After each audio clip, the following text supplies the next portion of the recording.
అమ్మా భూమి, నీ వల్లే మేమిద్దరం కలిసి పీటల మీద కూర్చొని పూరికి కన్యాదానం చేయగలిగాము. అంతా నీ వల్లే భూమి అని శారద కేపి చాలా సంతోషంగా భూమికి కృతజ్ఞతలు తెలుపుకుంటూ ఉంటారు. ఆయన నా పక్కన కూర్చొని ఇలా కన్యాదానం చేయటం అసాధ్యం అనుకున్నా భూమి, అంతా నీ వల్లే జరిగింది. థ్యాంక్ యూ సో మచ్ అని శారద చెప్తూ ఉంటే, అయ్యో అత్తయ్య, మనం ఏమైనా పరాయి వాళ్ళమా ఇలా థ్యాంక్స్ చెప్పటానికి? అలా థ్యాంక్స్ చెప్పి నన్ను దూరం చేయకండి అత్తయ్య. ఇది నా బాధ్యత. మీరు సంతోషంగా ఉండాలి అని భూమి చెప్తుంది. చూడమ్మా, ఆయన కనుక నా పక్కన కూర్చొని ఇలా పెళ్లి జరిపించకపోయి ఉంటే జీవితాంతం నేను బాధపడుతూ ఉండేదాన్ని. కానీ నువ్వు ఒక్క క్షణంలో దానిని దూరం చేశావు. ఇలా ఆయన నా పక్కన కూర్చొని కన్యాదానం చేసేలా చేశావు తల్లి. ఇది నేను ఎప్పటికీ మర్చిపోలేను అని శారద చెప్తుంటే, అవునమ్మా భూమి, నీ వల్లే ఇది సాధ్యమైందని కేపీ కూడా చెప్తాడు. సరే అత్తయ్య, ఇంకా చాలా పనులున్నాయి, రండత్తయ్య అని భూమి అంటుంది. ఇక అపూర్వ, మీరా, బిందు, నక్షత్ర నలుగురు కూడా మండపం లోపలికి వస్తారు. చూడు మీరా, ఇవిగో ఈ ఆధారాలన్నింటినీ తీసుకొని బిందుని తీసుకొని నువ్వు వెళ్ళి ఆ పెళ్ళిని ఆపాలి. ఆ శివగాడు బిందు మెల్లోనే ఈరోజు తాళి కట్టాలి. ఆ పూరి శివల పెళ్ళి అస్సలు జరగకూడదు. నువ్వు అస్సలు భయపడకు, నేను నీకున్నాను అని అపూర్వ అభయమిస్తూ ఉంటుంది. అయినా అత్తయ్య దగ్గర అన్ని సాక్ష్యాలు ఉన్నాయి కదా, భయపడాల్సిన అవసరం ఏముంది అని నక్షత్ర అంటే, అక్కడ ఉన్నది భూమి, తిమ్మిని బమ్మిని చేయగలదు. అందుకే నేను జాగ్రత్తగా ఉండమని చెప్తున్నాను. వెళ్ళు మీరా, వెళ్ళు అని అపూర్వ మీరా బిందుని ఇద్దరిని సాక్ష్యాలు చేతికి ఇచ్చి మండపం లోపలికి పంపిస్తుంది. అన్నట్లు మమ్మీ, ఇప్పుడు ఈ పెళ్లి ఆపటం వల్ల భూమిపై మనం పగ తీర్చుకోవటం ఎలా సాధ్యం అని నక్షత్ర ప్రశ్నిస్తూ ఉంటే, వస్తే పిచ్చిదానా, ఇప్పుడు పూరి మెడలో ఆ శివగాడు తాళి కట్టకపోతే ఇక్కడ విడిపోయేది ఎవరో తెలుసా? ఆ గగన్ గాడు భూమిని ఇంట్లో నుంచి గెంటేస్తారు. ముందుగా విడిపోయేది వాళ్ళే. అది గగన్ని పెళ్లి చేసుకున్నానని చెప్పి విర్రవీగుతూ చాలా సంతోషంగా కులుకుతూ తిరుగుతోంది కదా, ఇప్పుడు వాళ్ళిద్దరూ విడిపోతారు. అదే నాకు కావాలి, ఇదే జరిగేదని అపూర్వ చెప్పటంతో, సూపర్ మమ్మీ నీ ప్లాన్ అని నక్షత్ర అంటుంది. బాబు, ఈ తాళి తీసుకొని అమ్మాయి మెల్లో కట్టు నాయనా అని పూజారి గారు చెప్తూ ఉంటే, పూజారి గారు, నేను గట్టి మేళం వాయించమని చెప్పేదా అని చెర్రి సంతోషంగా అడుగుతూ ఉంటారు. బాబు, నా పని కూడా నువ్వే చేసేలా ఉన్నావే, సరే కానివ్వు నాయనా అని చెప్పటంతో, గట్టి మేళం అని చెర్రి అంటాడు.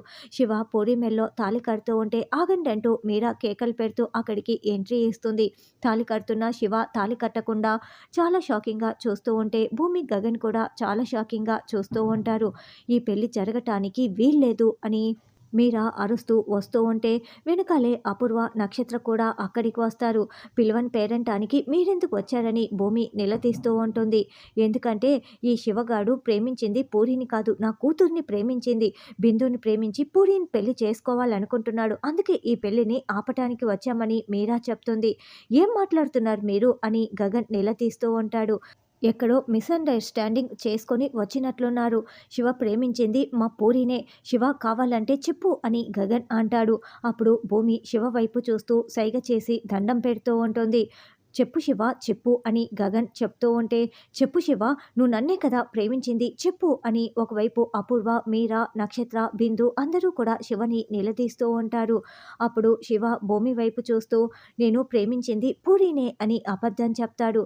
విన్నారు కదా, శివ ప్రేమించింది నా చెల్లి పూరినే, అందుకే పెళ్లి జరిపిస్తున్నాం.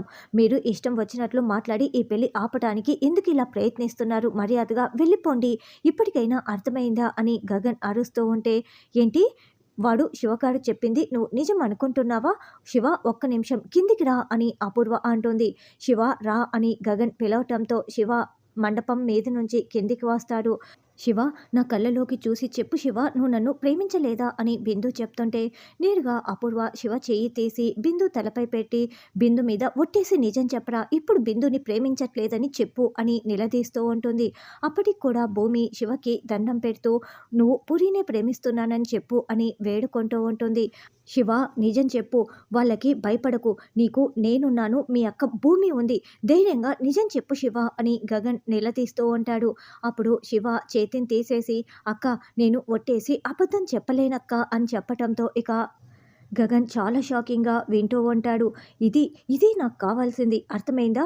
వీడు ప్రేమించింది బిందుని అని అపూర్వ చాలా గర్వంగా తల ఎగరేసుకుంటూ చెప్తూ ఉంటే, అవును, వీళ్ళు ఎప్పుడూ ఇంతే కదా, బిందుని ప్రేమిస్తే బలవంతంగా పూరి మెడలో తాళి కట్టిస్తున్నారు అని నక్షత్ర అంటుంది.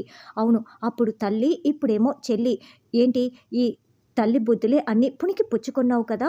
ఆ రోజు నా మీరాని ప్రేమిస్తే బలవంతంగా ఈ శారద సొంతం చేసుకుంది. ఈరోజేమో బిందుని ప్రేమిస్తే బలవంతంగా ఈ పూరి మెడలో తాళి కట్టేస్తున్నారు. అంతేలే, తల్లి బుద్ధులు రాక ఇంకేం బుద్ధులు వస్తాయి, ఇవి వంశపారంపర్యంగా వస్తూ ఉంటాయి అని అపూర్వ అంటే, అంతే కదా మమ్మీ, తల్లి కూతుర్లు ఇద్దరు ఒకటే బాపతి అని నక్షత్ర అంటోంది. అయినా ఇప్పుడు వీళ్ళకి ఇంకెవరు దొరకరు.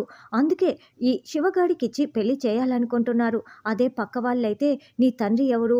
మీ అమ్మ, నాన్న ఇద్దరు ఎందుకు కలిసి ఉండట్లేదు అని 1,00,000 ప్రశ్నలు వేస్తారు కదా! ఆ ప్రశ్నలన్నింటికి సమాధానం చెప్పలేకే ఇదిగో ఈ భూమిగాడి తమ్ముడైన ఈ శివకిచ్చి పెళ్లి చేద్దామనుకుంటున్నారు.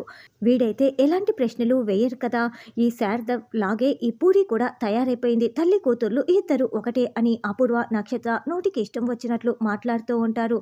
షటప్ అపూర్వ, డోంట్ టాక్ అని గగన్ అరుస్తూ ఉంటాడు.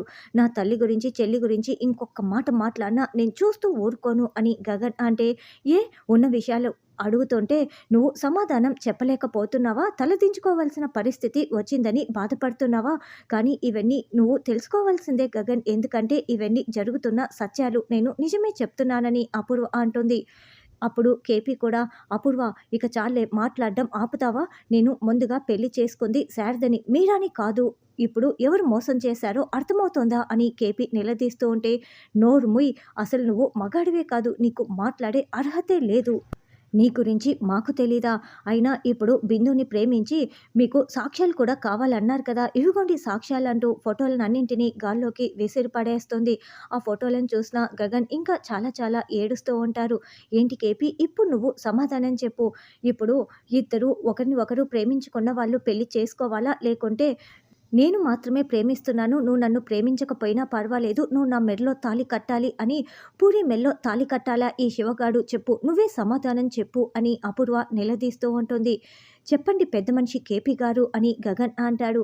ఇక కేపీ చాలా బాధపడుతూ, శివ బిందులు ప్రేమించుకుంటున్నారు కాబట్టి వాళ్ళకే పెళ్లి జరగాలి అని కేపీ చెప్తాడు. చూసారా పెద్ద మనుషుల్లారా, మీరంతా గొర్రెల్లా వచ్చి కూర్చున్నారు. వీళ్ళేమో ఒకరిని ప్రేమిస్తే ఇంకొకరి మెల్లో తాళి కట్టించాలని చూస్తున్నారు. మీరే న్యాయం చెప్పండని మీరా అరుస్తూ నిలదీస్తూ ఉంటుంది. గగన్ ఇంకేమీ ఆలోచించకుండా బిందు చేయి పట్టుకొని, శివ చేయి పట్టుకొని పెళ్లిపీటలపై కూర్చోపెడతారు. తాళి కట్టు శివ అని చెప్పడంతో శివ బిందు మెల్లో తాళి కట్టేస్తాడు. భూమి గుండెలు పగిలేలా ఏడుస్తూ చూస్తూ ఉంటే శారద కూడా గుండెలు పగిలేలా ఏడుస్తూ ఉంటుంది. అపూర్వ, నక్షత్రం మాత్రం తల ఎగిరేసుకుంటూ, ఎస్, ఇదే కదా మనకు కావాల్సింది అని చాలా చాలా సంతోషపడుతూ చూస్తూ ఉంటారు. ఇప్పుడు చూడు, ఆ గగన్ గాడు భూమిని గెంటేస్తాడు, ఇదే నాకు కావాల్సింది, వాళ్ళిద్దరూ దూరం అయిపోతారు అని అపూర్వ తెగ సంతోషపడుతూ ఉంటుంది.